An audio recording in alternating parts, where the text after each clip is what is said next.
afternoon, everybody, and happy Labor Day to everybody. September, as we kick things off on this Monday. I'm Dennis Fithian. Great to be joined by Jim Scarcelli, the former Wolverine. Scar, did you enjoy your weekend, the first full weekend of college football? Oh, yeah. Bunkered in on Saturday, man. Getting that 12-hour clip in from noon to midnight, and, watching good football, just fired up. And Michigan got the win, come out healthy, played a bunch of guys. And Denny, you talk about Labor Day. I'm like, quick story on Labor Day. My first year at Michigan, we just finished camp, 2 weeks of doubles, brutal. So we come out to game week, and Bo would always call us up before we'd start practice, and it's Labor Day, okay? So Bo would, and he said this all the time. He said it every year, but he said, this was my first time hearing it. He says, men, it's Labor Day. Now, I'm thinking right then, hey, he might cut this practice short. Maybe there's a barbecue. Who knows? He says, men, it's Labor Day, and we will labor. And then he would laugh. Ha, ha. Anyway, he said it every year before practice. Anybody that played knows that. They heard that line. But yeah, it was not, and it definitely was not an easy practice. Those were my memories of his Labor Day comment. Well, when I first started in radio, I worked in Ann Arbor, and part of when you get into radio, you say, hey, these are the positives, these are the negatives. One of the negatives that is put it out there that you're going to have to work some holidays, and Michigan, like most other college football teams, open up on Labor Day weekend, so they're going up north or having Labor Day off. No, you're always there, but after 11 years, I went on to Detroit, and that wasn't necessarily. It was like every other Labor Day I kind of got off. But today I was back down there in Ann Arbor, and I tell you, covering Michigan, going to these press conferences, and the coaches and the players get in there, and I missed it. I feel good being back there. It didn't feel at all like labor or work or anything else, and coming off of an impressive victory like Michigan did. Denny, every kid playing high school, college, any level of football in America, it's Monday. It's game week. It's just Monday, and you got to prepare. You got to go to work. It's just another Monday, man, which is really, one of the most important days at every level of football, at least high school and college. You got to get your game plan in, and it's a very important day. Scott, coming up, we will talk about the opening weekend in Big Ten play. I want to get your thoughts on some other teams. Also, just, the opening weekend around college football. If anything else caught your eye, we'll look ahead to UNLV. We've got your expert film analysis that I can't wait for, that you've brought to the table. It's very educational and enjoyable all at the same time. And we will start out with this Michigan victory, 30-3. If I could just say something right off the bat, like, I like watching sports. Sometimes in basketball, you watch, you never know what happens. Somebody gets hot, they say catch fire, and you see them, make 1 in a row, 2 in a row, 3 in a row. And you get in you see it, it's in zone. They're in the zone, an athlete, something special.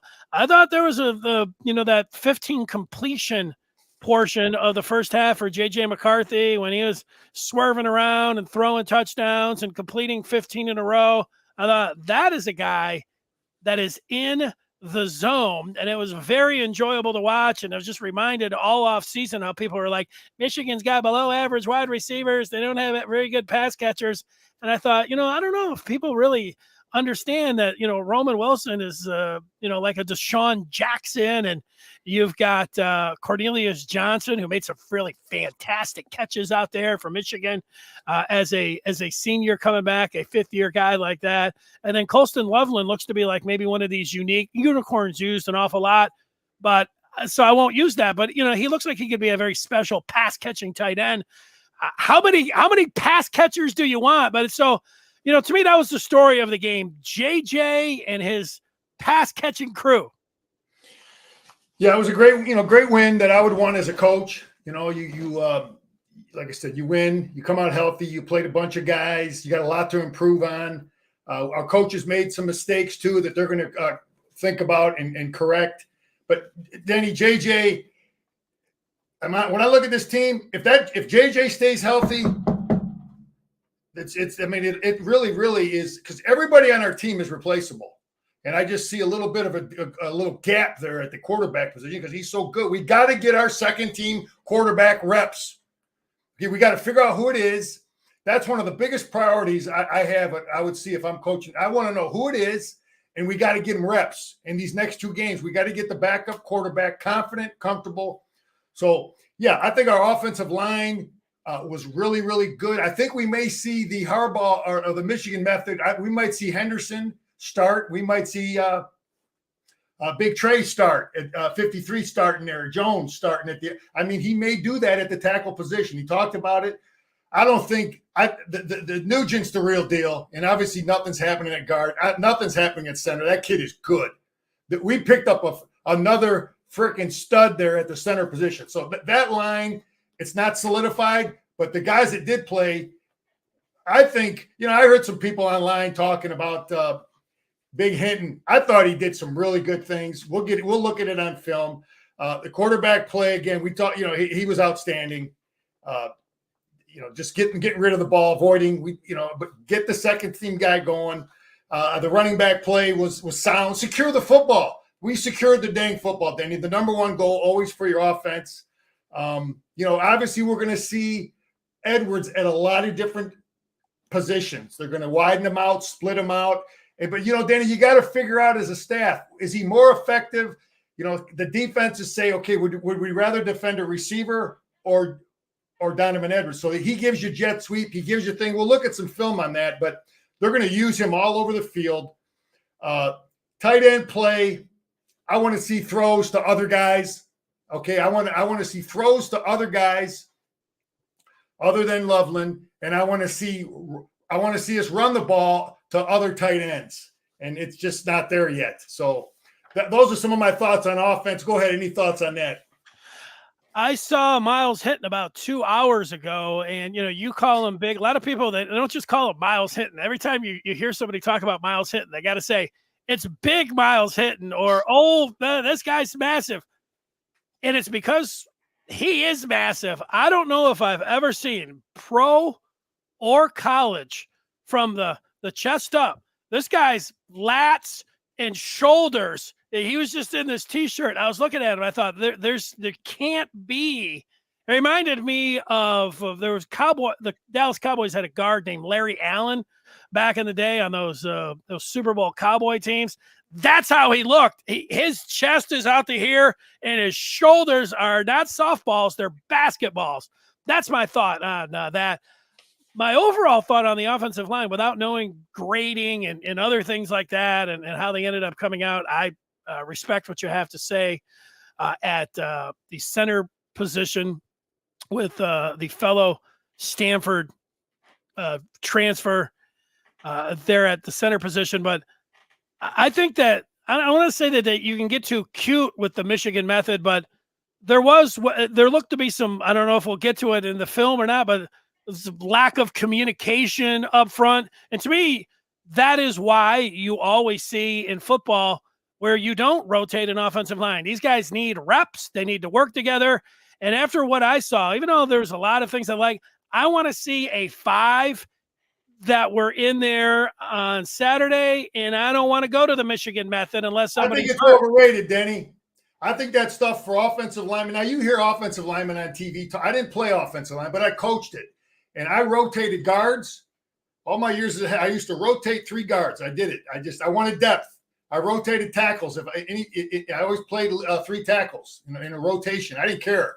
I took the depth, thing to the next level. I just felt comfortable with it. The downside of the continuity is not as important as the upside of depth and feeling good and sleeping good and knowing I got guys that feel comfortable and rotating, keeping guys fresh. So that's just me as a coach. I think it's overrated, that continuity. I got to play only with these 5 dudes. Okay. So we got 4 good tackles. I think we're going to see Henderson. I just think we're going to see more of them, but those are my thoughts on that. Go ahead. Well, what you say makes sense. I listen to you. It's not like they're next week that they're going into Big Ten play. That's still 3 weeks away. And they were never in jeopardy of losing the game. So if there was a little bit of communication issue and, lack of familiarity with the guys next to you or whatever else with Nugent and Hitton or anything, how anything ended up going down with the guards, and you have that again in game 2, does it outweigh, getting some experience and depth and having, 4 guys ready to go at tackle rather than saying, oh, we need the continuity and we're going to just go with the 2? It makes sense. Yeah, Denny, we went to Nebraska 2 years ago. You remember that game? We played 5 guards. 3 of them got busted up, banged up, and were out. 5 guards played in that game. And if we didn't develop depth early in the year, let me get into this defense real quick, Denny. All right. I thought Minter was brilliant. I thought he called a great game. We were all over the place. We were hard to figure out. Multiple looks, guys where they're supposed to be, covering the right guy, being in the right zone. Very, very few mental mistakes defensively. Playing a bunch of guys, playing hard. And I thought Minter was very, very good, man. I think our edge players, we got, again, these guys aren't getting a ton of reps. So when we're up 30 against some of these teams, you're going to still see McGregor and Harrell in the game because they haven't played. When you rotate as much as we do, which is a great thing. But I thought we got 4 guys that can play. It looks like TJ guy is the 5th guy. So, and they felt comfortable playing them. So the edge position is solid. I don't think anybody stood out. I think they all stood out. They were all guys that we can go into Nebraska, we can go into East Lansing and win with. The interior D-line, I like 99, big good in there. And I told you, the big fella is the most improved player on that defense. Kenneth Grant. Big 78. I think he's the most improved. He's a factor, man.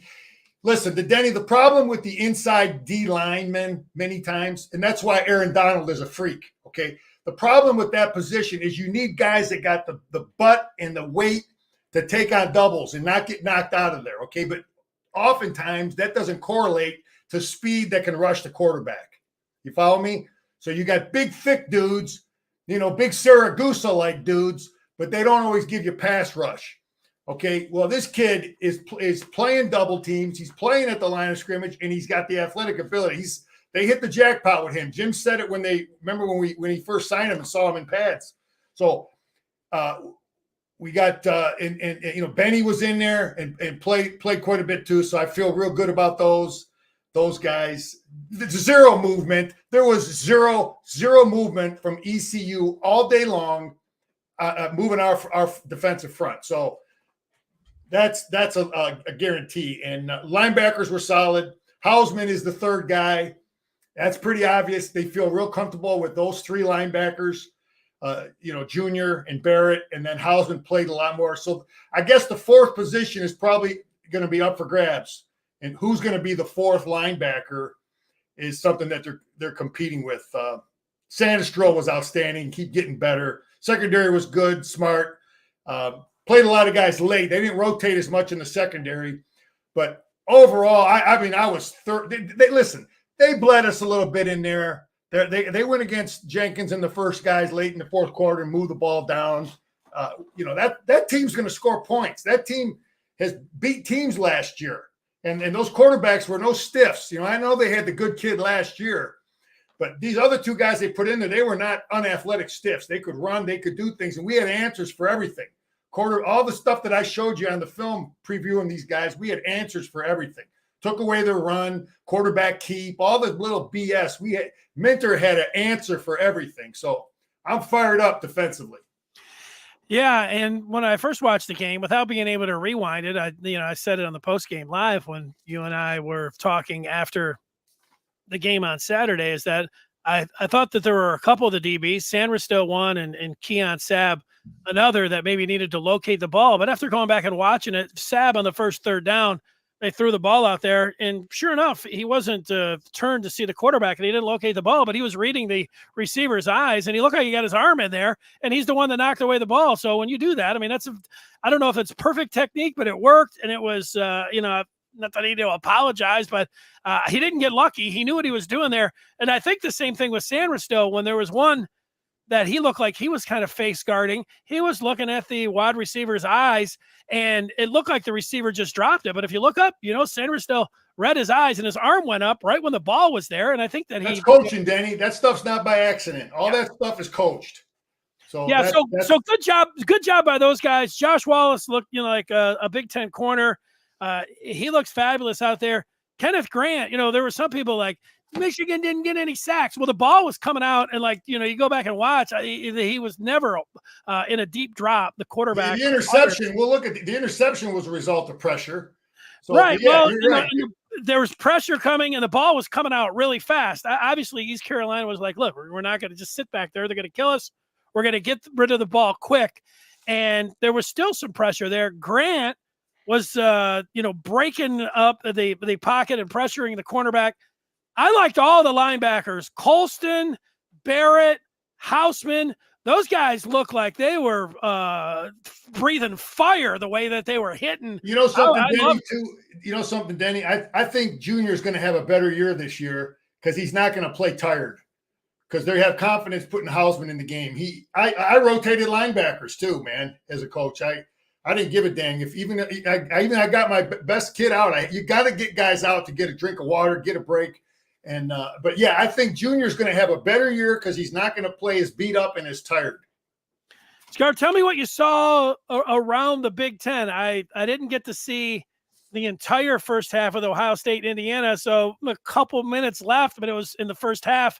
It was a pretty close game, and Ohio State really wasn't doing anything. They got a touchdown and led it by 7 points, but it looked like an average performance from Indiana. Their tight end, tremendous.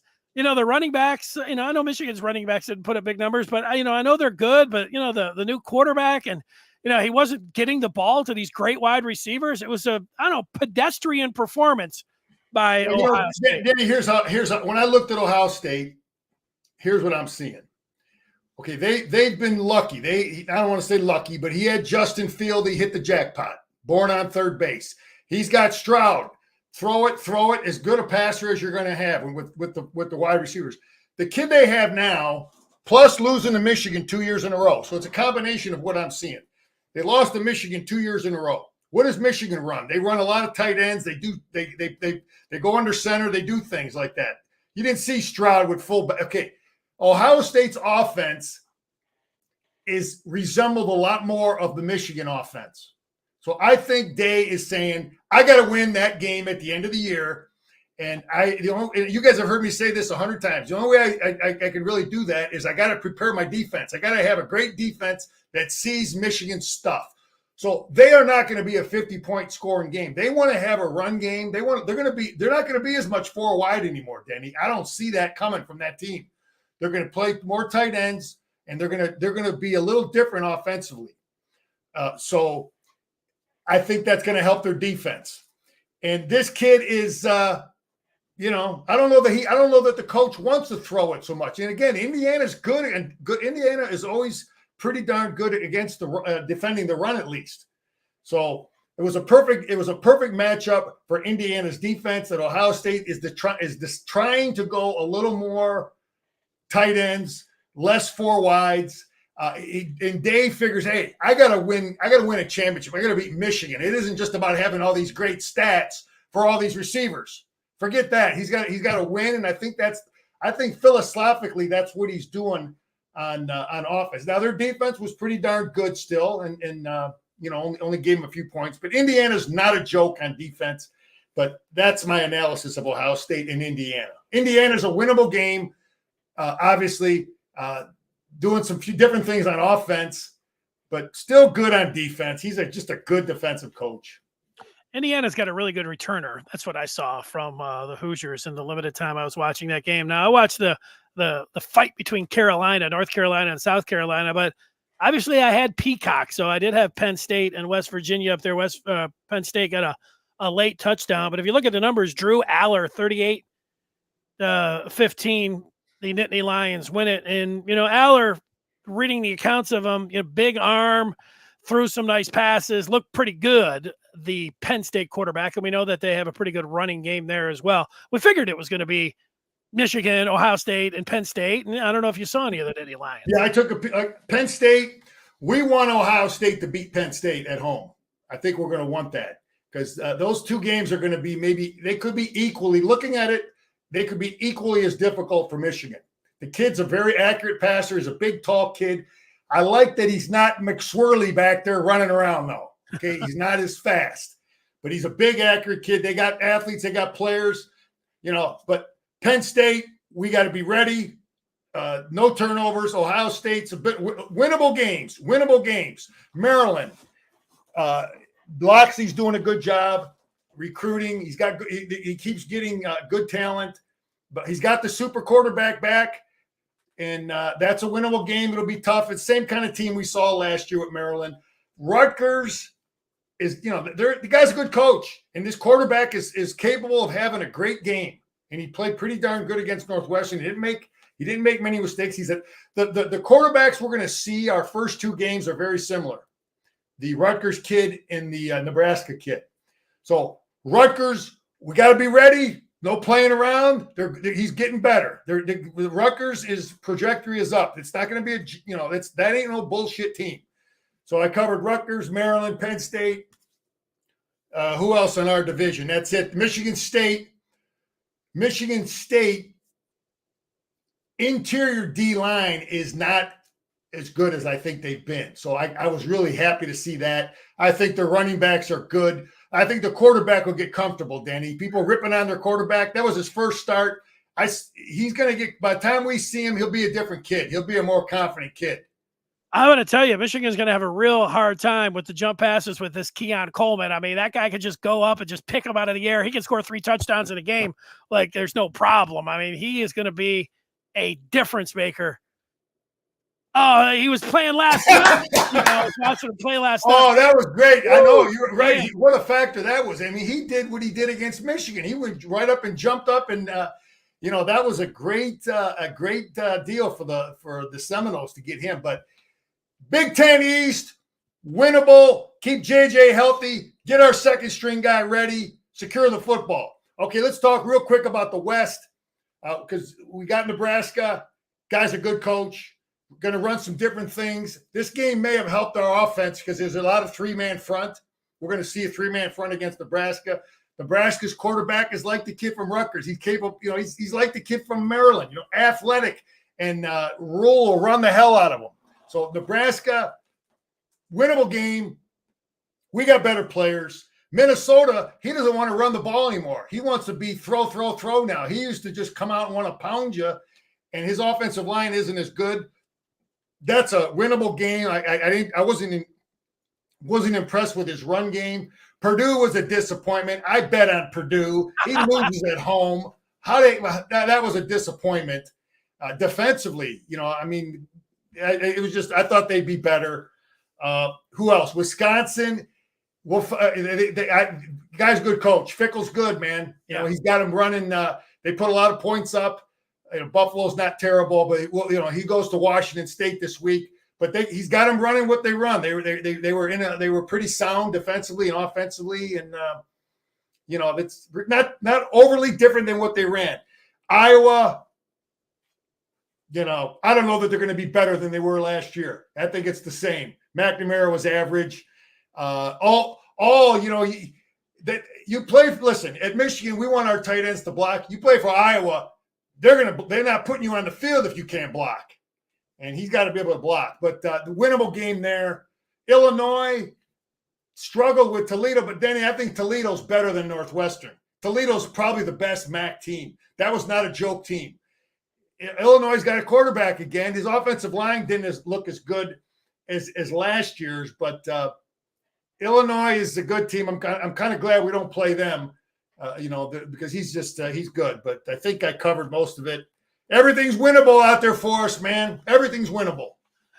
We touched on Florida State last night a little bit in LSU. I think Florida State should be the number 1 team. When the polls come out, I would vote for them after what I saw from Jordan Travis with the 5 touchdowns and Coleman, we already talked about with the 3. North Carolina looked pretty good, but how about Colorado? shocking the world, going to TCU, winning that game 45-42. Shedeur Sanders, sorry, along with Travis Hunter, the two-way star. I mean, Travis Hunter looks like Charles Woodson out there, and you got Deion's kid, man. That was a hell of a performance. I know everybody, there's some people that they want to go way overboard on Colorado, or they want to that was a tremendous debut by Coach Prime and the Buffaloes, man. They took the cake for the opening weekend. Congratulations to them. Danny, I taped it. I haven't had a chance to watch it. The kid's a 2-year starter, man. This is 3. He's played in the system. His kid's a good player. Deion's got 2. Hey, Urban Meyer had it right, and I saw the guys Urban hired. He hired great coaches, man. He's got 2 great, smart coordinators. Deion went out and got some talent. So it's really not if you really look at it, he got him coached up quick, man. In the spring, all he had was 15 practices in the spring and another 15 or so here in the fall camp. So very impressive. He's got Nebraska at home, and they're going to be fired up over there, man. Oh yeah, are you kidding me? Like I went to Colorado a few years ago. To Denver, and I also went to Boulder. And nobody hey, what do you think of the Buffalo? Yeah, nobody cared anything about the Buffalo. So to talk to somebody there, it's like nobody. Talk to a sports talk fan there, it's like nobody cares about Colorado football. Nobody. And then the moment Deion got there, everybody cared about it. They sold out the spring game, and now he does this. I don't know. It's incredible right now, just how it is. No, they haven't won, man. I worked with Coach McCartney, who for 1 year then went out there and built it. So yeah, they'll support it when you win. They were crazy under the McCartney years. Danny, real quick, some things around the country also that I saw. Dante Moore is the real deal at UCLA. We're gonna have to deal with him. God, did he look good as a true freshman? Oh my God. I'm anxious to see what old Biff Poggi does. He's got Maryland. He plays at Maryland. He's minus 24. I'm really anxious to see how a lot of those former Michigan guys do. EMU, a guy that I really respect as a coach, he goes to Minnesota. That's your crew. That's right. They're only minus 20 at Minnesota. Minnesota, yeah, that's a winnable game for your Eagles, man. I'll be watching that. But yeah, that's just a couple things I'm seeing out there. I like it. Well, before we get to some film review, I do want to tell everyone, you want to know what's the latest with the Wolverines on the field, in the recruiting department, in the transfer portal. I urge you to join the Maize and Blue review today by going to michigan.rivals.com. We got the posting board there, the Den, and it's a constant 7-day-a-week, 24-hour Michigan talk on there. You like talking Michigan. That's all they do. That's all we do is talk Michigan on there. Give us a shot. We think you will enjoy that. Scar, are you ready for? Yeah, we're ready to roll, man. Ready to roll. All right. Well, you got me up and running. You got them coming out.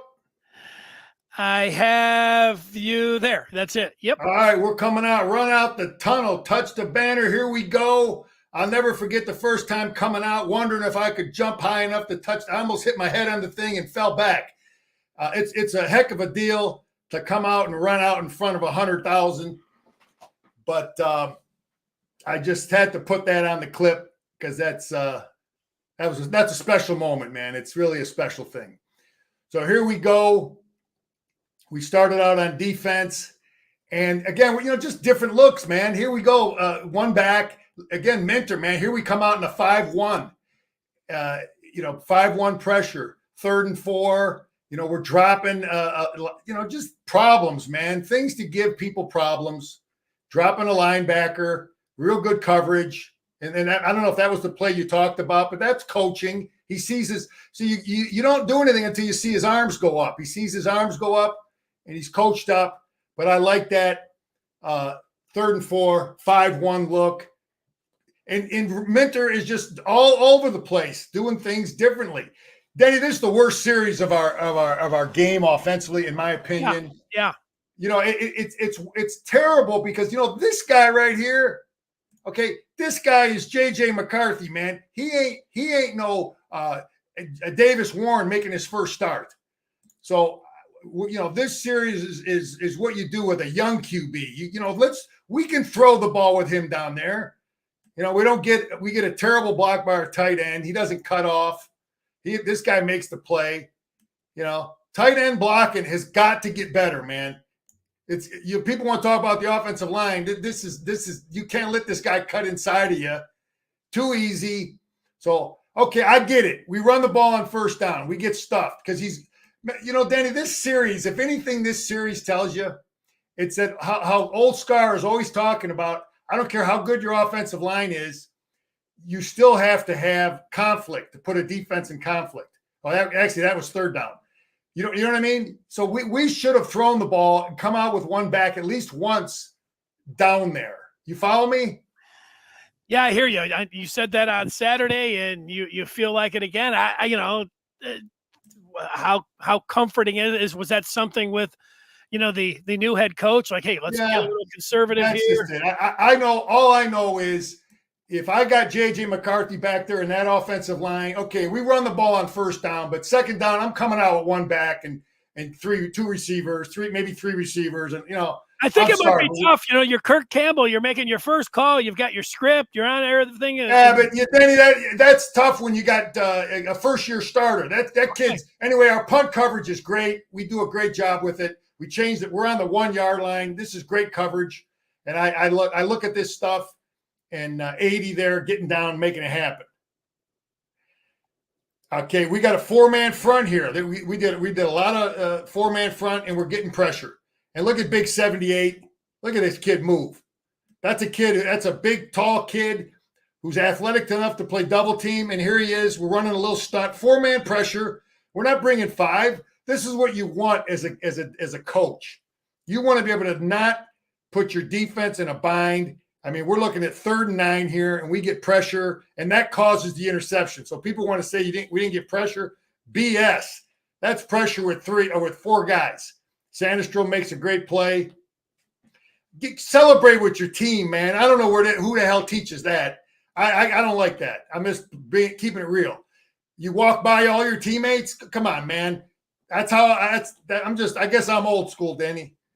Find your teammates, man. All right. Shift to unbalanced. This stuff, they tried it, and the media went all crazy about it, but it's really kind of easy to adjust because it gives you a lot of time to adjust when you come out like this. But I do like that they attempted to quickly get into an unbalanced formation. See, when you do that, you see the formation here, Denny? We've only got 2 guys on this side. We got, guard, tackle, tight end, 3 receivers. So we got unbalanced, and we're trying to get a man, an advantage here by coming out in that he calls it the train, but I like that stuff to get people misaligned. So then we come out here, and then we got 2 guys blocking 1. We just do a lot of that sometimes, man. I don't understand how we communicate this. What is that, man? And it should have been a bigger play, and this guy makes the play. I'm not feeling that. I like the protection all day long, man. I know some people in the media I see good protection. I see guys picking up stunts. I see a clean pocket. I really, that center, man, he ain't getting run over by nobody. He's not the tallest kid, but we pick up a nice stunt. JJ throws a dime. Not even, that's 7-on-7, man. Your quarterback with that kind of protection, that's like playing 7-on-7.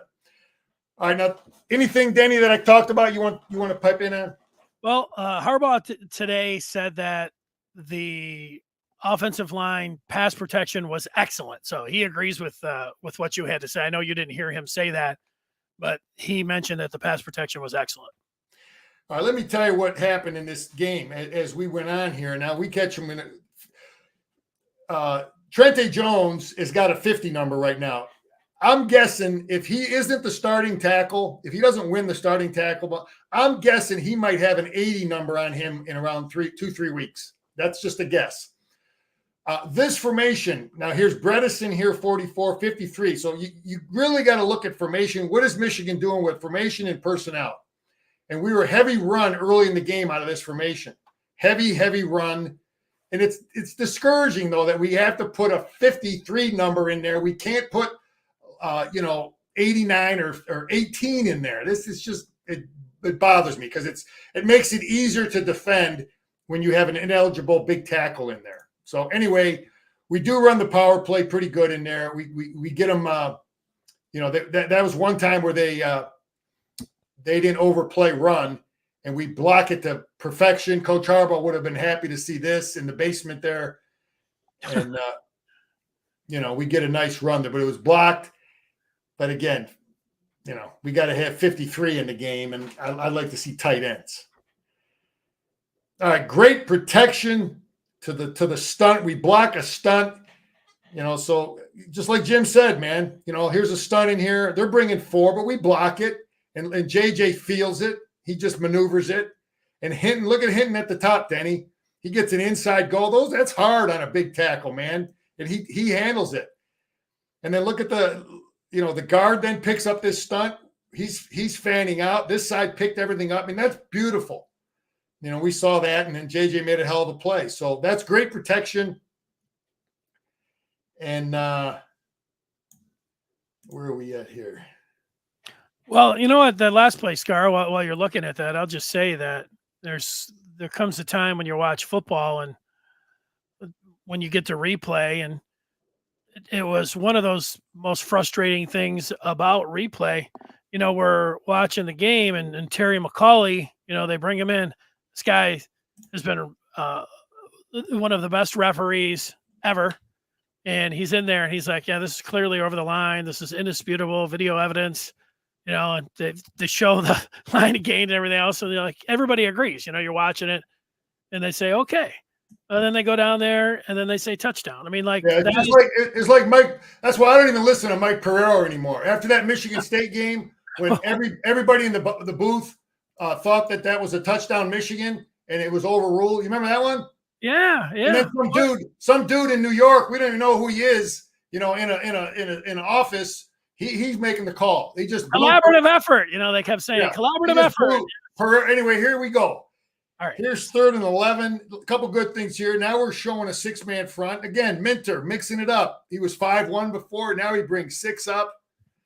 I like the difference, the conflict. What does he do? He drops 2 backers. Quarterback steps up. Denny, this stuff is coached. Look at this. Great tackle. Know where your help is. This guy here, he knows he's got this linebacker here. He's not going to let him run out here. You got this guy right here. Little things. Left shoulder tackle. Miss him to the inside where the other guy is. That stuff is coached. And there we got him punting the football. So I like it. It's little things like that. Punt the ball. Good job by Junior there. Know where your help is. All right, here we go. What do we got here? Protection again. I'm sorry, but I see good protection. I see that could have been a penalty. Donovan Edwards, you can't block a guy if he's coming off another block. You know what I mean, Denny? Yeah, that's a illegal block. Yeah, we got away with one potentially there, but again, this offensive line, I know that ain't the best, biggest, strongest dudes, but you can see that we're going to be okay. Again, here's 53 and 44. What are we doing? Are we easy to figure out? Are we 100% run out of this formation? So let's see. So here we go. Now we threw the ball out of this, Denny, and that's when we get a penalty. But that's what I want to see from this offensive coordinator. I don't want them to know that when 53, because this is when we really started to get this offense going. When we started to throw from that formation. You got it?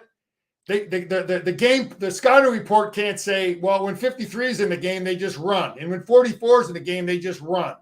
No, we gotta be 50-50, man. They don't know. They don't know what we're doing. They were 50-50 in this game. Oh, that's good then. You make the defensive coach guess. Don't let him get an advantage. So Ronnie Bell had a great game, or Wilson, I mean. That would have been a touchdown for Robert Wilson right there. Maybe he could have got 4. Then he kept throwing All it to right. him. He could have had 5. Go ahead. This is one of our best plays on offense because I think they're I just like it. We're under center. We got Bredesen at fullback, and this is the Jim Harbaugh power play. And he probably got up and gave Sharon Moore a big high five there because this is our favorite football play. This is what Jim we want to be able to block this play. And we just so many good. I'm going to just break this play down real quick, Denny. We got a guard pulling, and this tackle's got to step inside to seal that, and the center's going to step block back so that this guy can't fire in there where you're losing your guard. You follow me? You got to seal that gap when you're pulling a guard. This side's blocking down real good, getting good movement, getting tight seals in there. So we got all that happening. We get Bredesen with a nice kick out here. And then Big Zinner here, he sees this linebacker. This linebacker could come out here. He could try to sneak underneath here. Okay, but Zinter sees it. He feels it. He catches him before he tries to come underneath that block. You see that, Denny? Yeah. And he's smart enough. And now here we go. That's execution. That is a perfectly blocked football play. That's the first play Michigan puts in when these kids are freshmen. All right, here we go. Here's 89 in the game. Here's 53 and 44. This is what I like to see, and we're just moving dudes. That's just, again, this ain't the big, but we had really good success with our short yardage, straight ahead, wedge blocking, converting. We were really good with that, and that's encouraging to see. Let's see what we got here. Throw from run looks. Here we go again. I talked about this. Now it's kind of a run look, and now we're throwing from it. This is when the coach the play caller is getting situated. So that's what I like to see. Nice throw and catch by Loveland. 60 is the real deal. Just watching this kid pass protect. I took took a good look at him.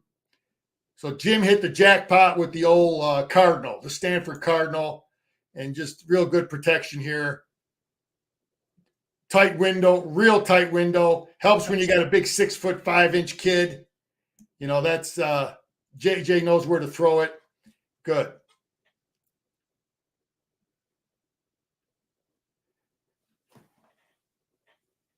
And here's JJ running around. Nice throw and catch. All right. That's a great throw. Yep. So here we go, 3rd and 2. And Minter decides to come out with a 5-man look. Again, what are we doing? Michigan's hard to figure out. And he's bringing a safety, and he's dropping one of the edge guys here. So multiple looks. Are we executing? Now, they picked up the first down, but I like seeing multiple looks. I like seeing smart execution. Are we containing the quarterback? Are the right guys, are we in the right spots? Let's get him tackled. I just talked about that earlier with the right. He should have right shoulder tackle here. Yeah, this should be a right shoulder tackle. Know that this guy's here, man. Don't let him get outside of you. Well, that's extra yardage. Let him get outside.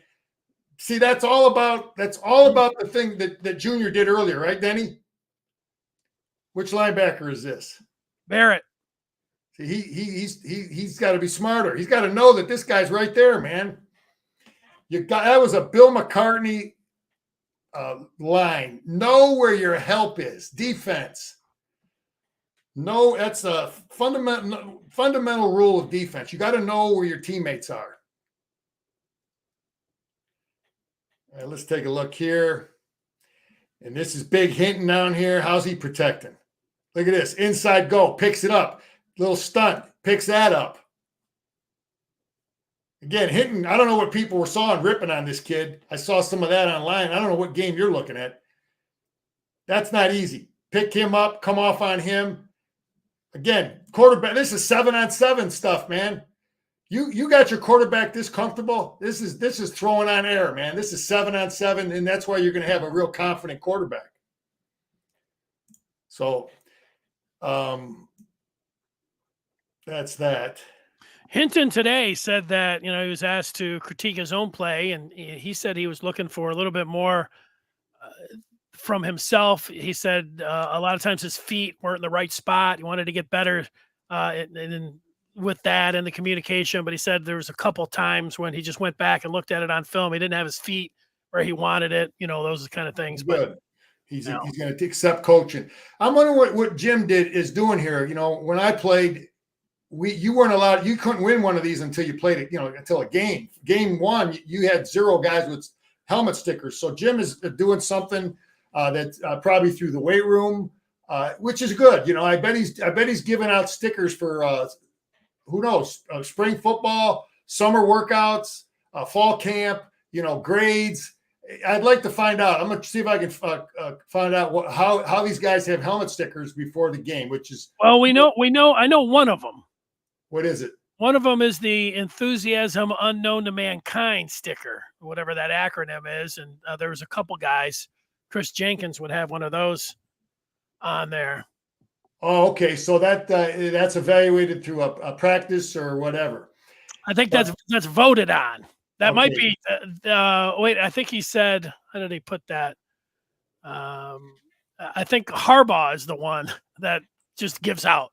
Okay. Well, whatever. I think that's all good. We just because somebody did something a certain way for 50 years doesn't mean. I agree, Scar. That's what you got to do. Jim's ahead of the game, man. He thinks outside the box. Anyway, smart play call. Here we go, 2nd and 8, and we're not going to try to hammer it in there. We got to run formation. This is big. Is this 53 here? I don't know, but you got 44. This is the stuff I like. Running formation. We're throwing the ball out here to a kid that.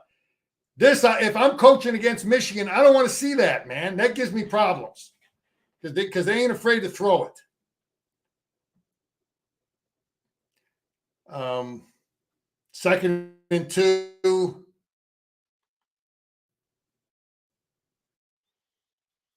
Richard says all the coaches have their own. Not afraid to throw it. 2nd and got to find.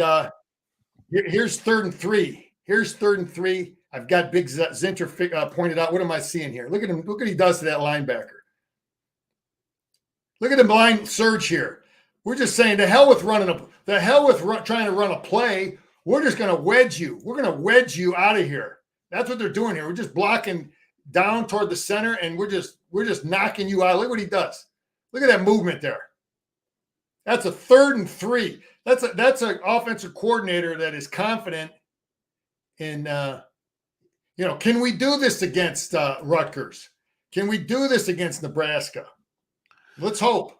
Well, Scar, they were not able to do it against TCU, and there were times in this game people kept, they're overpopulating the line of scrimmage. The safety started out, 9 yards away from the line of scrimmage. By the time they snapped the ball, they were 2 yards away. So they cover 0, I think is what, the technical term for it was all game long. So this is the TCU defense.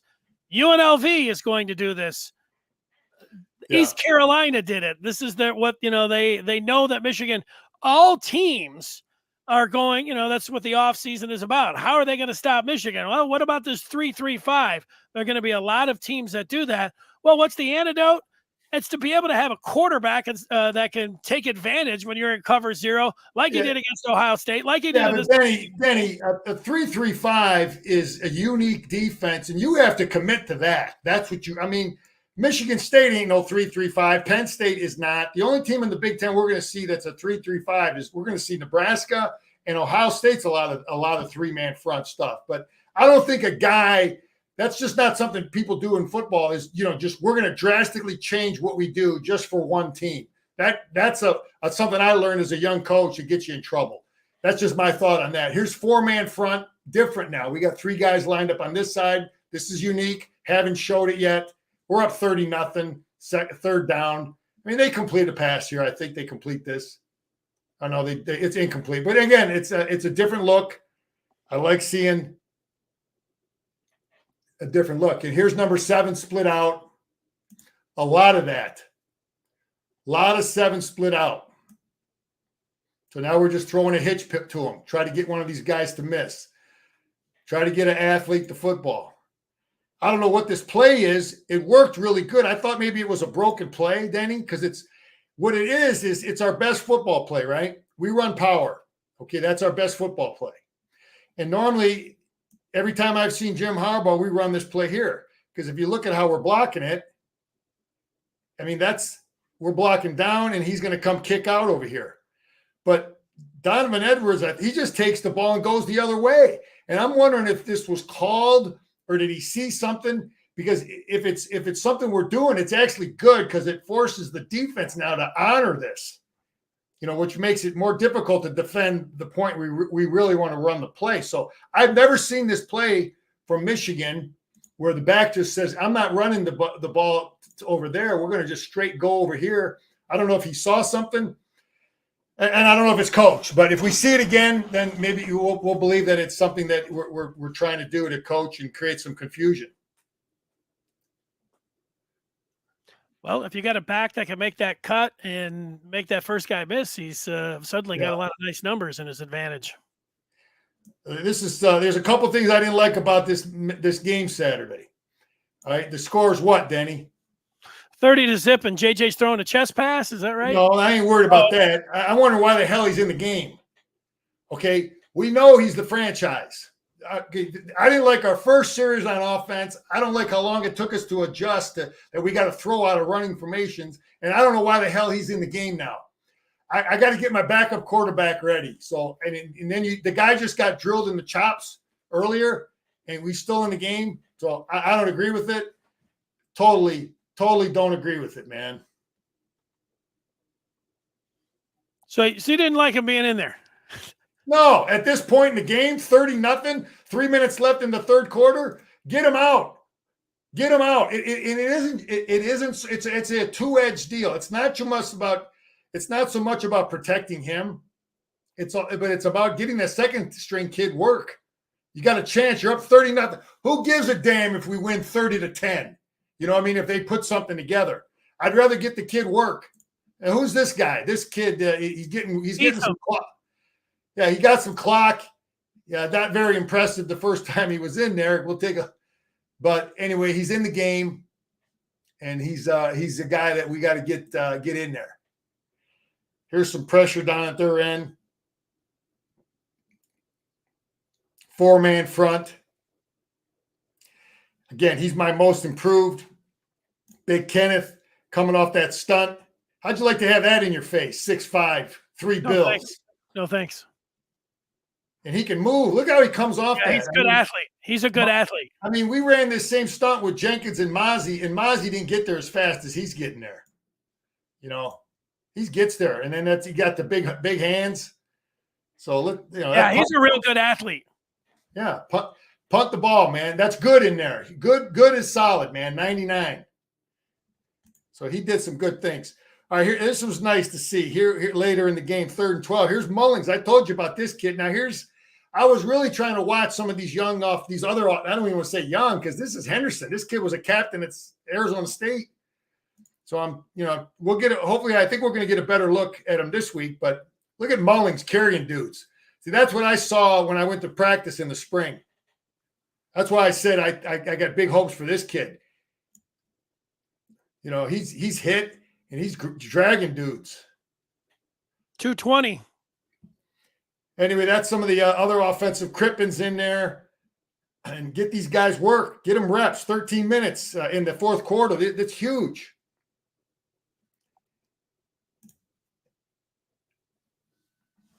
Here's McGregor. I don't know that I really like. Our edge guys, a lot of times they didn't have chances to make plays, but this is jet sweep. They got them dropping in coverage, but you got to read the mesh point.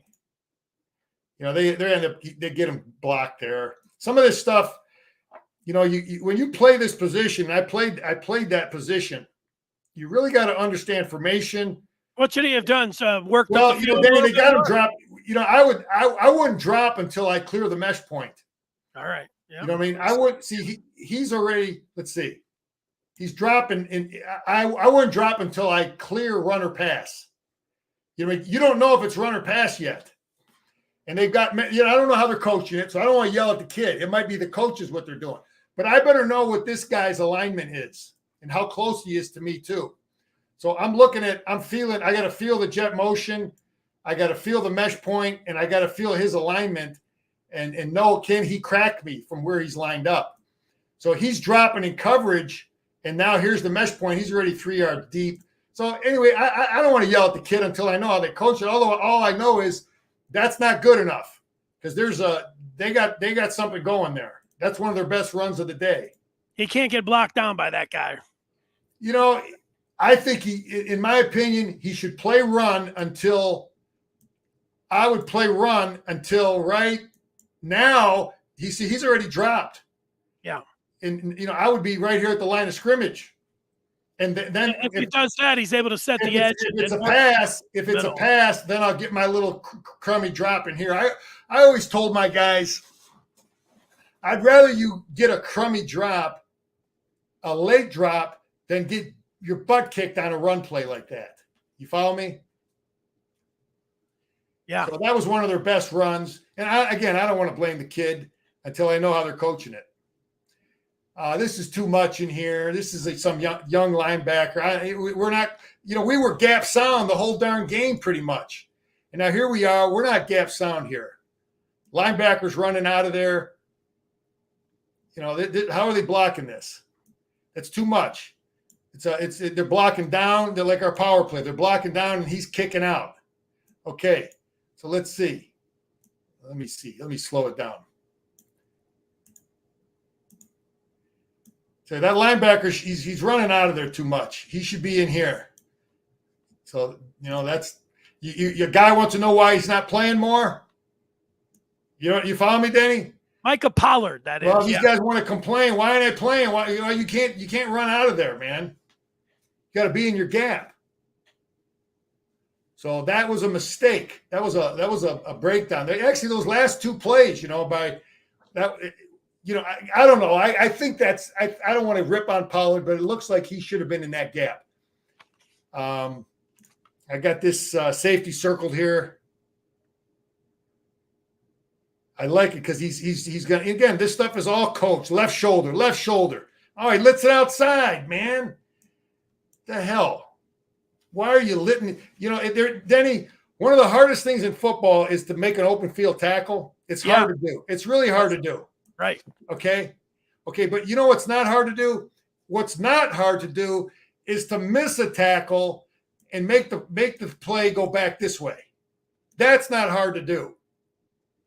He looks like he's trying to do that. Yeah, but he should have, overplay it, man. Left shoulder. Make it come back because the teams are going to convert first downs on us. I got Wow here. Let's see this is Hausman. Watch him come up and break. Look at the speed. Oh, yeah. Those kind of plays are going to keep teams from getting first downs. Yeah, we got 3. Yeah, we got 3 linebackers that they feel comfortable with. Ain't no question. So, he breaks up on the football. And, I don't know, and who's that running there? Look at big fella, big Kenneth Grant. Yeah, 78. Benny's running down. That's a long way for some big guys. Yeah, but then again, this is what you get when you play a lot of guys. You get depth. You got no excuse to play tired. Look at him run here. He's running a stunt. He wheels back. Great effort. Great job. Yeah, Hausman's a brick. Yeah, should have lit him up. Coach bringing pressure. What the hell do I mean here? Let's see what I'm talking about. Oh, you know what, Denny? Here's the problem. This is what used to piss me off in coaching. Okay, you're up 30-0, right? 4 minutes left. You're up 30-0. Are you allowed to throw the football when you're up 30-0 with 4 minutes left? A lot of coaches might say that's unethical. But you know what? When guys are bringing all these dudes, and they're going to try to smash your quarterback. I don't know, they bringing him too. You know what? If I see this, I'm going to tell my coach, my offense guy, throw the damn football. Because this is bullshit. Bringing all these guys, going to kill our run game, try to kill our, because he knows we're not going to, we're trying to get work with these guys. He knows we're not going to throw the football. That's why he got away with that. You know what I mean? Yeah. Anyway, that's just something as a coach, I like this coverage again, man. I like this center. This center's back. He's a great long snapper. And this is the stuff you coach. Let's see who's the first one down. See, this is the stuff you look at as a coach. Look at this guy. And you say, why aren't you here? This is the way I used to coach it. I'd say to this guy, look at this guy. You know what I mean? And this center gets down there and covers. This stuff really matters. That's really good coverage. That's Jay Harbaugh coaching that up. Is that Alex Orji right there? What number is it? Or is that 80? No, that's 80. Dennis. Iman Dennis, I think, is 80. Let's see what we got here. Long snapper. A couple more plays. Go ahead. Sorry. A couple more plays. 95 is in the game. Pierce. This is a mistake on defense. Two guys rushing outside. But again, these reps are just so important for these young guys to see themselves on film. But they shouldn't have that. Like, that shouldn't be happening there. DJ Waller. Hillman. Anyway, thanks to our friends at Quick Cut. And, I don't blame this coach for doing that. I would have kicked the field goal earlier in the game. Danny, he had a chance earlier in the game to kick one. I'll blame him. No, I don't. I may have kicked. You look at it also like if Michigan would have made it 37-0 by getting down there, that would have been a backdoor cover. I think people would have been upset about that. You know what? Yeah, you also look at, if I'm coaching ECU, hey, I wouldn't mind. It isn't so much about the shutout, but I always want to. It's okay. I like to get my kicker some work. They didn't kick any extra points all day. They didn't do anything.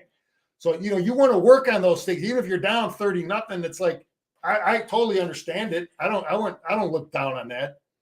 He wants to get get that kid some confidence and let him kick in front of 100,000. So I got no problem with that. I don't like it. Seems like you're just you're doing that so you can say you didn't get shut out.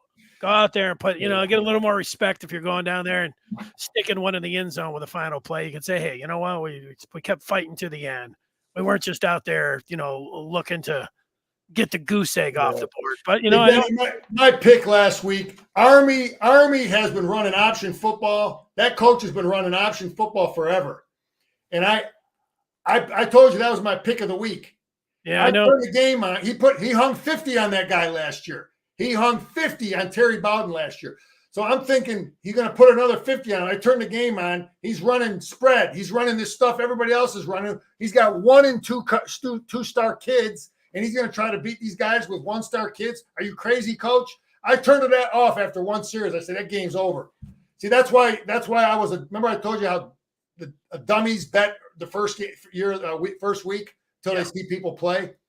That was dumb. If I'd have known that he was going to run and totally change his offense. So we got a loser, Denny. We're 0-1. I really like UCF. I think Gus Malzone is a damn good offensive coach. He hung he's going to hang points. Boise, I don't know. I like Michigan, man. I don't think UNLV, I don't think they're as good as ECU. Okay. I like Michigan. I like Prime at home against Nebraska coming in. But I'm torn between those 3 games. But I think Michigan is going to hammer. I think Michigan is going to hammer this team, and this game is going to be a 51, 58. We're going to put some points on this guy. He might get 3 or 6 or something. So Michigan's minus 36.5. I'm going Michigan. You're going Michigan. Well, Scar, last year I took a lot of your advice and took your games, and I made Army and Louisiana, Monroe, whatever, Tech. I made that my my play of the week too. So did you turn the game on and did you see what the coach? I mean, I'm like, what is this guy doing? He's tired of winning. That's a coach that's tired of winning. I'm tired of winning, so now I want to run some other stuff. I'm going to run the same stuff everybody else is running, only I got 1 star and he's got 3 stars. That coach, I don't understand what he did because I got so much respect for him. But anyway, we're rolling. The Big Ten is beatable. Michigan's looking good. Get the second string quarterback ready to roll. Get him reps, and we're just a finely tuned machine. And Coach Harbaugh, he'll be out there coaching again, and then back in the basement Saturday. Yeah, I think people just like watching a game and getting worried about things. You got to remember, just like I said, you got to adjust your focus. Like, this is a championship team, and you can hold them to any kind of standard you want. But when people were like, Michigan didn't have any sacks and I didn't like their run game, it was kind of like, yeah, but what about the passing game? What about J.J. McCarthy coming out there and peppering the ball and putting it on these receivers? What about Michigan's 2 deep in receivers? What about the top 3 guys? I was very encouraged. Like, if JJ would have come out there and he would have missed a lot of long passes, or they'd have thrown some wobblers, or he'd have thrown something to the ground, or there'd have been a lot more. Roman Wilson actually dropped the first pass that he had. You could say, oh man, people were on this passing game and the receivers. Maybe they had a point. I would have watched this game. I watched this game and came away with it saying, you know what, these guys, that was a good opener for. I'm not saying it's great. I'm saying it was a very good opener. And when I see the quarterback snapping the ball and getting the ball out, like he doesn't even have any running backs in the backfield, within 2 counts, because he knows he's going to get the pressure and he's going to eat it. That plays into it. And I thought you illustrated it with a great video there when Grant was on the St. Restill interception. I mean, he was going to pound him into the ground. It's all about the defensive pressure. That's all about the defensive pressure. But the guys in the press box, they don't see that. They didn't talk about that. That guy's got a 6'6", 300-pound dude breathing down his neck. But you make a good point. Michigan's coaches were smart. We got a lot of young receivers reps and catches, and we got to develop. We just can't have Roman and Kojo. We got to get some other, and they did that.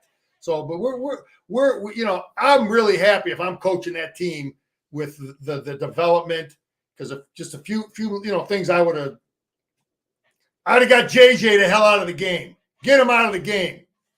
Yeah, I understand what you're saying about that. And I think all fans would agree with you. I do think that the players, they want to get in there and accumulate stats, and they want to play 3 quarters. I know it would have been a little bit earlier. I get that. It almost seems my entire life. Danny, what makes you think? What makes you think? I disagree. What makes you think J.J. McCarthy gives a damn about having more passing yards, or seeing Davis Warren or Tuttle or his backups get playing time, get experience, develop depth, he's the team guy. I disagree with that from that kid. I think there might be other guys, but I think J.J. McCarthy is about team. And he's about helping the other guys. I think if you're on the team, Mike Hart pointed out today that Donovan Edwards had more involvement, maybe more carries, but he certainly, when you look at his receptions and carries, had more than Blake Corum. And he said, Blake Corum didn't say anything. That's a great team guy. They got a lot of great leaders on there. And I think JJ, he would go over to the sideline. I think this is a coach that understands what players think. They're all team guys, but across the country, you want to go somewhere. Hey, can JJ put up big numbers? Can he get 4 touchdowns, 300 yards? Those things are important, and players do. Like, you could say, hey, everybody's for the team and everything. Everybody also wants to get their numbers. Braden McGregor said today, a little frustrated that they weren't able to get the sacks. But he said, everybody wants sacks. Everybody wants pressures. Everybody wants numbers. Of course, everybody is involved in the team aspect. I think it's an overall thing with coaches. They understand that the players want to be in there, and players want to go somewhere where they can get the stats. Of course, they want to win, but it's tested over time. No coach is taking their. Why did McCarthy play it all in the second half? He didn't need to play in the second half. Then he needed to play one series. Why did Blake Corum or Donovan Edwards need to play in the second half? Once they got up 30-0, why did anybody play? Well, no, they all want to play. So it's been going on not for 1 year, not just with Michigan. It goes on everywhere across the board in the history of college football. So that's what I would say to that. Yeah, just JJ is the one I would have gotten out. The other guys can get more reps, get more work. Okay. Because you got 2 running backs. You're playing. I understand what you're saying, and I think people are going to agree with you. I'm looking at the other point about the threat of returning kicks. And, Jake Thaw. I asked Jay Harbaugh today about what he thought about his different returners there. They did have the true freshman in Carmelo English back there, and he looked like he was going to break one, but it was Jake Thaw. They said that they had practiced for the normal punter, and then they threw another one in there who was a left-footed punter, and the ball was coming out low, and he had a second and a half to make the decision on that first one, and it bounced down there. I get why people are frustrated with that hidden yardage. You'd like to see a guy come up and catch it. You think, because this is a walk-on, and you think you've got like great talent over there and game breakers that that English would have gone over there and snagged that one and maybe took it back to the house or something. So I get that part. I how many other guys they work in there. It was just like Jay Harbaugh also indicated, I didn't see Orgy on the kick return. He certainly didn't get a chance.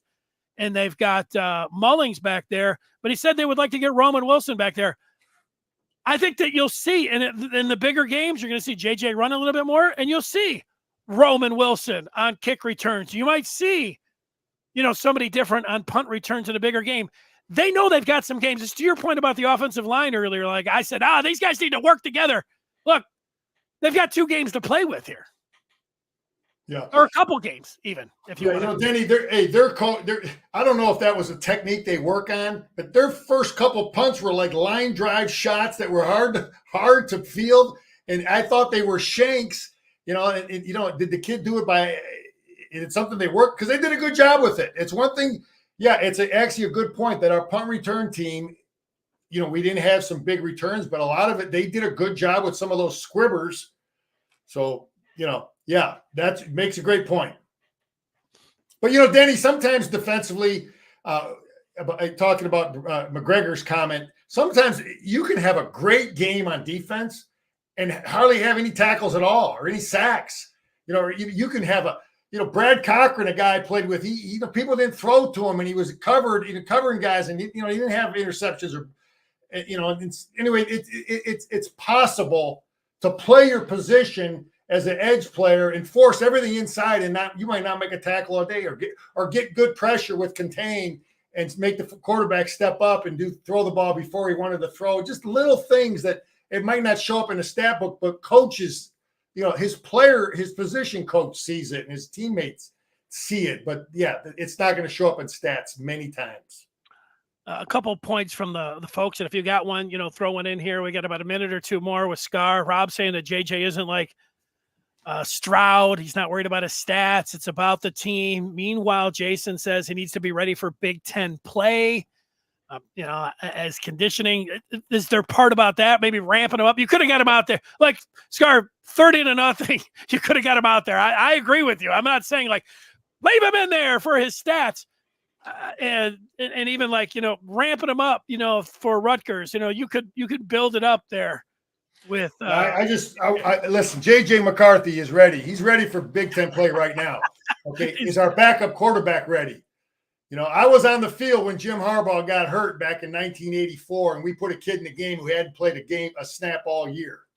Our 4th, 5th game of the year. So I always learned that. I always remember that as a coach. Always remember that as a coach. So let's get the backup identified and let's get him reps. I keep beating it up, but you obviously know where the hell I stand. Jim didn't like some of the penalties when, that's when Michigan was out there when Davis Warren is. But, of course, he's not going to say, we're a little bit concerned about our number 2 guy. He pointed to the penalties. Yeah, that's why he's got to get reps, man. You can get all them reps all you want on State Street.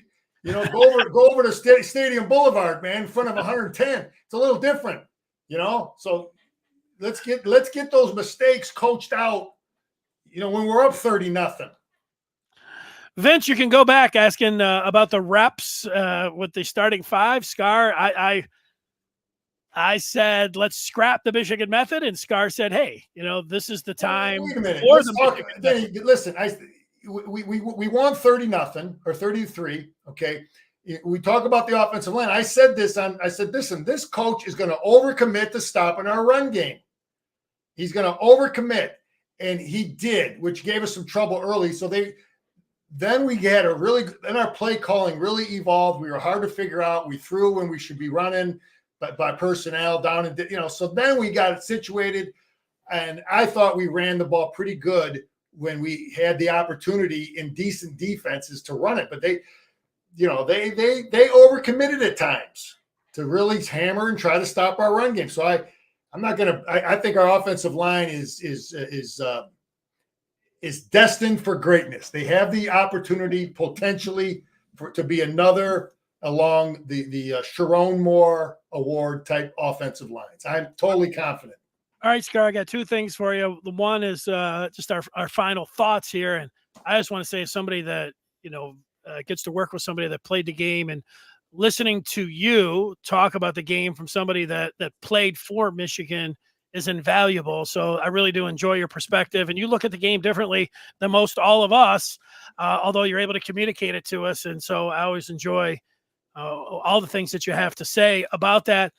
You've said some people just, you're looking at some of the frills, but in this particular game, for me, after thinking about how this thing was going to look all year long, to see McCarthy there in the second quarter with those 15 straight completions, it was, I don't know, it was like Michael Jordan back in the day, hitting for 12. Next thing you know, he's got 20, 30, he's going to have 50. And you just watch it and you're just like, there was about 5 minutes in there that he was in the zone that you love to see. It's one of the great things about watching sports. And if you could see somebody from Michigan doing that, it's awesome. I thought he did that. And I think another guy that people were undervaluing all year long was Roman Wilson. Roman Wilson came out there and, he dropped his first pass. And then he said, keep throwing the ball to me. You know what? 2 years ago at Penn State, who scored 2 touchdowns? Roman Wilson. You know who they were going to? He got banged up a little bit. The guy plays like Deshaun Jackson, who, was a long-time professional. He's a burner. You can't cover him. And, he's an awesome receiver. He could be a second-day pick in the NFL. People were sleeping on Roman Wilson, and I thought that he showed everybody, hey, I should have scored 3 touchdowns in the Fiesta Bowl. Why are you guys talking about Michigan, doesn't have the receivers? Michigan has the receivers, and Michigan has the quarterback. And if they need to go out there and get loose in the passing game, they can do it. So that's my final thought. First of all, I don't know who the hell they is, because I said Roman Wilson was going to have a great year. Old Scar said Roman Wilson. You were on it. That's right. So did you. Okay. Second thing, thanks for the compliment. Let me just say this about my understanding of football. I thought I understood football. I played middle school, high school, 4 years, 5 years. I thought I understood football. You don't know jack until you got to start coaching. Then you really understand about how important adjustments are and being gap sound and coverage. And, so anyway, 25 years of coaching is you learn a few things. So I appreciate the compliment, but we're going to have a great year, you and and Michigan's going to have a great year, and everything is set up, man. Because I saw the enemy. I saw all of them. I took a peek at all of them. It's Michigan. Because Schembechler used to say, he said, guys, at the end, it's going to be, because they're all talking about this, and they're all talking about that team, and this guy, and that quarterback. But end of the year, it's going to be Michigan. Men, it's going to be Michigan. And that's the way I see it, too. I've heard you do both Schembechler, like quote him before, but you sound, if I was closing my eyes, you sound a lot like Schembechler. I got to say that. Scar, you play football, so I don't know this, but I have respect for football players because I know how tough you have to. I mean, there's real toughness. I think people understand that, but you got to be really tough. Well, I was listening to a wellness podcast about, working out, running, how to lose weight and all these different things. Well, there was one guy that said they were kind of arguing about it. And the one guy said, look, you don't know, they were talking about this cold plunge. And the one guy said, hey, look, that's like, you want to take it to like, you want to be an Olympian or something, or you're a professional athlete, just work on the basics, the eating good and getting some exercise. And that made a lot of sense to me. But then the guy with the cold plunge came in there and was talking about all these benefits. So all of that.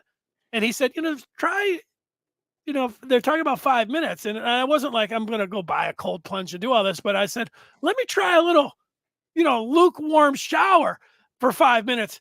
I don't think I made it 30 seconds. I was in there like, I can't do it. This is so tough. I got out of the shower and I had a towel. I'm shaking. I'm like, I'm not tough. My point is to you, Scar. I mean, like, I know you're in on like explosive movements and, you're always looking for the latest in fitness.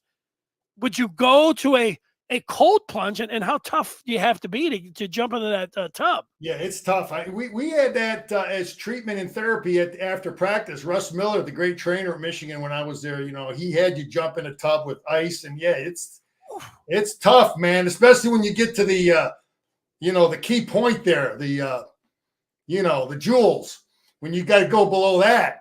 I remember walking in the lake as a youngster. You're getting in there. It's like, how is it? It's like, not bad. They're like a little bit further. Yeah, but they made you, they wanted you to go in there if you had any kind of issues, and it was mandated, man. You got to get in that ice bucket. And but yeah, it's Denny, there's a lot of ways to size up toughness, man. A guy that goes to work every day, provides, that's tough, man. Yeah, football is a grind, man. You gotta be mentally and it tests you mentally and physically at all levels to play that game. You got to know what the hell you're doing. You got to come every day and you put that helmet, especially a day like today, 90 degrees. Ooh. You put that helmet on with all them pads.